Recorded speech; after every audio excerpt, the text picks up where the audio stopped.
నమస్తే, welcome to wine news. నేను కళ్యాణి. తూర్పుగోదావరి జిల్లాలో స్వాతంత్ర దినోత్సవం అట్టహాసంగా జరిగింది. రాజమహేంద్రవరం ఆర్ట్స్ కాలేజ్ మైదానంలో జరిగిన 79వ స్వాతంత్ర దినోత్సవ వేడుకలకు ముఖ్య అతిథిగా పర్యాటక శాఖ మంత్రి కందుల దుర్గేష్ హాజరయ్యారు. వివిధ దళాల కవాతు ప్రదర్శన ప్రత్యేక ఆకర్షణగా నిలిచింది. జాతీయ జెండాను ఎగురవేసిన దుర్గేష్ పోలీసు గౌరవ వందనాన్ని స్వీకరించారు. ఇక్కడ నిర్వహించిన కవాతుకు పెరేడ్ కమాండర్ గా టీవీఆర్కే కుమార్, ఉప పోలీసు అధికారి నాయకత్వం వహించారు. ఈ కవాతులో సన్మాన్ గార్డ్, సివిల్ పురుషులు, ట్రాఫిక్, సివిల్ మహిళలు, హోంగార్డులు, ఎన్సీసీ బాలికలు, యువ రెడ్ క్రాస్, ఎన్ఎస్ఎస్, ఎన్సీసీ బాలురు వంటి 8 దళాలు పాల్గొన్నాయి. బాలికలకు, విద్యార్థులందరికీ కూడా శుభాశీస్సులు అందజేస్తా ఉన్నాను.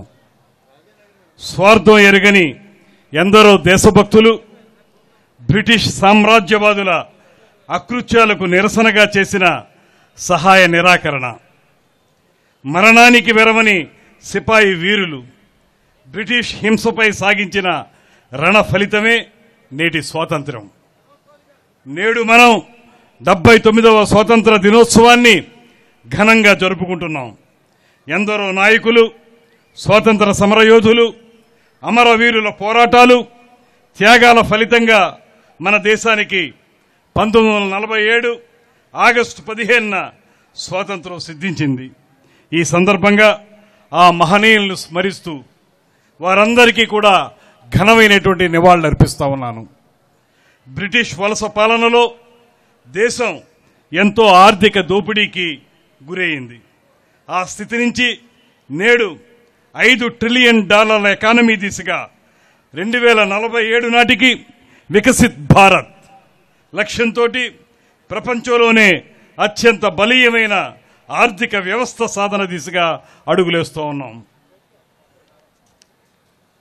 గౌరవ భారత ప్రధాని శ్రీ నరేంద్ర మోదీ గారి ఆశయ సాధనకు అనుగుణంగా విజనరీ ముఖ్యమంత్రి శ్రీ నారా చంద్రబాబు నాయుడు గారి నేతృత్వంలోని కూటమి ప్రభుత్వం ఆంధ్రప్రదేశ్ రాష్ట్రాన్ని 2047 నాటికి స్వర్ణాంధ్రప్రదేశ్గా తీర్చిదిద్దేందుకు అడుగులు వేస్తోంది. సంక్షేమానికి, అభివృద్ధికి సమాన ప్రాధాన్యతనిస్తూ ముందుకు సాగుతోంది. అపార అనుభవం, పరిపాలనా దక్షత, దార్శనికత ఉన్న రాష్ట్ర ముఖ్యమంత్రి శ్రీ నారా చంద్రబాబు నాయుడు గారి, ఉప ముఖ్యమంత్రి శ్రీ కొణిదెల పవన్ కళ్యాణ్ గారి ఆధ్వర్యంలో పేదరిక నిర్మూలన, ఆర్థిక అసమానతలు తొలగించడం కోసం ప్రభుత్వ, ప్రైవేట్, ప్రజల భాగస్వామ్యంతో P4 కార్యక్రమానికి శ్రీకారం చుట్టాం.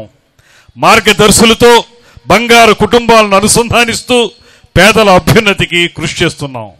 ఎన్నికలలో హామీ ఇచ్చిన సూపర్ 6 పథకాలను వరుసగా అమలు చేస్తా ఉన్నాం. పాఠశాలకు వెళ్లే ప్రతి విద్యార్థికి తల్లికి వందనం కార్యక్రమం ద్వారా 15,000 రూపాయల ఆర్థిక తోడ్పాటు, ప్రతి ఏటా రైతుకు అన్నదాత సుఖీభవ PM కిసాన్ పథకం ద్వారా 20,000 రూపాయల పెట్టుబడి సాయం, అర్హులైన మహిళలందరికీ ఉచితంగా ఏడాదికి 3 గ్యాస్ సిలిండర్లు వంటి వాటిని ఇప్పటికే అమలు చేశాం. మహిళలకు స్త్రీ శక్తి పథకం ద్వారా ఉచిత బస్సు సౌకర్యాన్ని నేటి నుంచి అమలు చేస్తున్నామని చెప్పడానికి నేనెంతో సంతోషిస్తున్నాను. ఈ పథకం ద్వారా జిల్లాలో సుమారు 50,000 మంది మహిళలకు ప్రయోజనం చేకూరనుంది. యువతకు 20 లక్షల ఉపాధి అవకాశాలు, ఉద్యోగం లేని నిరుద్యోగులకు 3,000 రూపాయల చొప్పున నిరుద్యోగ భృతి, మహాశక్తి పథకం కింద ప్రతి మహిళకు 1,500 రూపాయల ఆర్థిక సహాయం వంటి వాటిని రానున్న రోజుల్లో అమలు చేస్తామని చెప్పడానికి సంతోషిస్తా ఉన్నాను. ఇచ్చిన హామీ మేరకు ఎన్టీఆర్ భరోసా పింఛన్ పథకం కింద 17 కేటగిరీల లబ్ధిదారులకు ఇంటి వద్దనే పింఛన్లు అందిస్తున్నాం.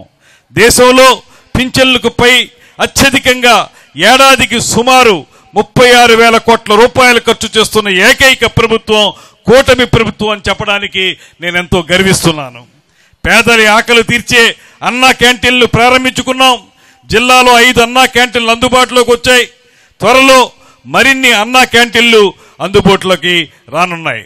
ప్రజా సమస్యల పరిష్కార వేదిక మీకోసం ద్వారా ప్రజా సమస్యలకు జవాబుదారీతనంతో కూడిన సత్వర పరిష్కారాలని అందిస్తున్నాం. ప్రజల్లో ఆరోగ్యం పట్ల అవగాహన కల్పించడం ముఖ్య ఉద్దేశంగా జూన్ 21న అంతర్జాతీయ యోగా దినోత్సవాన్ని పురస్కరించుకుని నెల రోజుల పాటు యోగాంధ్ర కార్యక్రమం చేపట్టి యోగా కార్యక్రమాల్లో పెద్ద ఎత్తున ప్రజలు పాల్గొనేలాగా చైతన్యపరిచాం.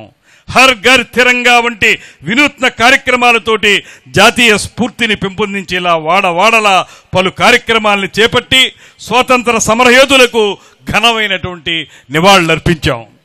చారిత్రక, ఆధ్యాత్మిక, సాంస్కృతిక ప్రాధాన్యత కలిగిన జిల్లా ప్రధాన కేంద్రం రాజమహేంద్రవరాన్ని పర్యాటక పరంగా మరింత అభివృద్ధి చేసే దిశగా అడుగులు వేస్తున్నాం. కూటమి ప్రభుత్వం రాష్ట్ర వ్యాప్తంగా 5 ఏళ్లలో 25,000 కోట్ల రూపాయల పర్యాటక పెట్టుబడులు లక్ష్యంగా ప్రయాణం ప్రారంభించి ఏడాది కాలంలోనే 11,000 కోట్ల రూపాయలు పెట్టుబడి సాధించింది. స్వాతంత్ర దినోత్సవ పర్వదినాన్ని పురస్కరించుకుని జిల్లాలో చేపట్టనున్న అభివృద్ధి సంక్షేమ కార్యక్రమాల సంక్షిప్త సమాచారాన్ని మీ ముందు ఉంచుతున్నాను.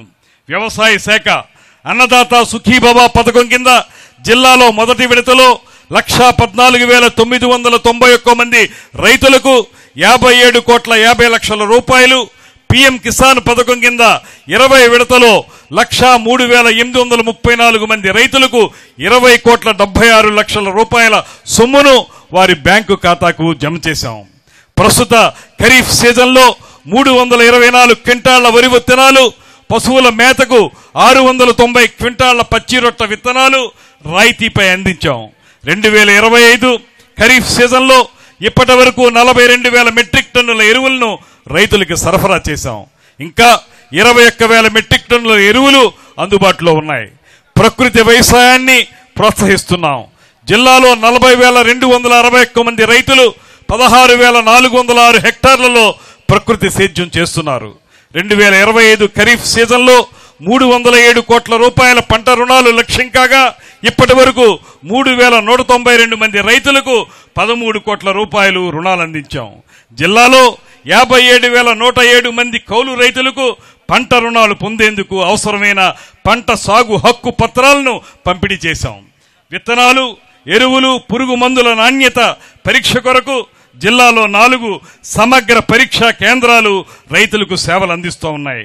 పొలం పిలుస్తోంది కార్యక్రమం ద్వారా వ్యవసాయ అనుబంధ శాఖల అధికారులు ప్రతి మంగళ బుధవారాల్లో రోజుకు 2 గ్రామాల్లోని రైతులతో సమావేశమై వ్యవసాయ అనుబంధ కార్యక్రమాలపై రైతులకు అవగాహన కల్పిస్తా ఉన్నారు. ఉద్యాన శాఖ జిల్లాలో 1,093 మంది రైతుల నుంచి 493 టన్నుల కోకో గింజల్ని సేకరించి టన్నుకి 5,000 రూపాయలు చొప్పున 2,46,00,000 రూపాయలు రాయితీగా విడుదల చేశాం. జిల్లాలో 2021 నుంచి 2025 వరకు ఉద్యాన రైతులకు ఇవ్వవలసిన 26,95,00,000 రూపాయల బకాయిలను కూటమి ప్రభుత్వం చెల్లించింది. జిల్లాలో 6,000 హెక్టార్లలో ఆయిల్ ఫామ్ విస్తరణ కొరకు 17,40,00,000 రూపాయలు వెచ్చించనున్నాం. జలవనరుల శాఖ జిల్లాలో 2025 ఖరీఫ్ సీజన్లో 3,20,000 ఎకరాలకు సాగునీరు అందిస్తూ ఉన్నాం. జిల్లాలో వివిధ ప్రాజెక్టుల నిర్వహణ, మరమ్మతుల కోసం 12,41,00,000 రూపాయలతో ఓఎండ్ఎం ఎస్డిఎం నిధులతో 204 పనులను చేపట్టగా 97 పనులు పూర్తయ్యాయి. మిగిలినవి పురోగతిలో ఉన్నాయి. సరార్దర్ కాటన్ మహాసైనిక పేరుతోటి ఏర్పడినటువంటి బ్యారేజ్ మరమ్మతుల కోసం 150 కోట్ల రూపాయలతో ప్రతిపాదనలు సిద్ధం చేశాం. మత్స్యశాఖ 2024-25 ఆర్థిక సంవత్సరంలో 7 కోట్ల స్పాను లక్ష్యంగా నిర్దేశించుకుని 100% సాధించాం. 2025-26 ఆర్థిక సంవత్సరంలో 16,80,00,000 స్పాను చిరు చేప విత్తనం ఉత్పత్తి లక్ష్యం కాగా ఇప్పటి వరకు 8 కోట్ల స్పాను ఉత్పత్తి సాధించాం. జిల్లాలో 583 మంది ఆక్వా రైతులకు యూనిట్ విద్యుత్తును ₹50 రాయితీపై అందిస్తున్నామని చెప్పడానికి సంతోషిస్తున్నాను. పశుసంవర్ధక శాఖ జిల్లాలో 679 గోకులాలను 90% రాయితీతో నిర్మించి 100% లక్ష్యాలను సాధించాం. తద్వారా పాడి రైతులకు 12,22,00,000 రూపాయల లబ్ధి చేకూర్చాం. జిల్లాలో 660 మెట్రిక్ టన్నుల పశువుల సమీకృత దాణాలను 50% రాయితీతో అందించాం. తద్వారా పాడి రైతులకు 75,42,000 రూపాయల లబ్ధి చేకూర్చాం. పాడి రైతులకు 50% రాయితీతో గడ్డి కత్తిరించు యంత్రాలు, 75% రాయితీతో పశుగ్రాస విత్తనాలు అందజేశాం. తద్వారా రైతులకు 82 లక్షల రూపాయల లబ్ధి చేకూర్చాం. జిల్లాలో 1230 పశువులకు బీమా కల్పించడానికి ప్రభుత్వ వాటాగా సుమారు 18 లక్షల రూపాయలు ఖర్చు చేశాం. డిఆర్డీఏ మెప్మా ఎన్టీఆర్ భరోసా పింఛన్ పథకం కింద 17 కేటగిరీల్లో 2,36,331 మందికి 103,26 లక్షల రూపాయలు ప్రతి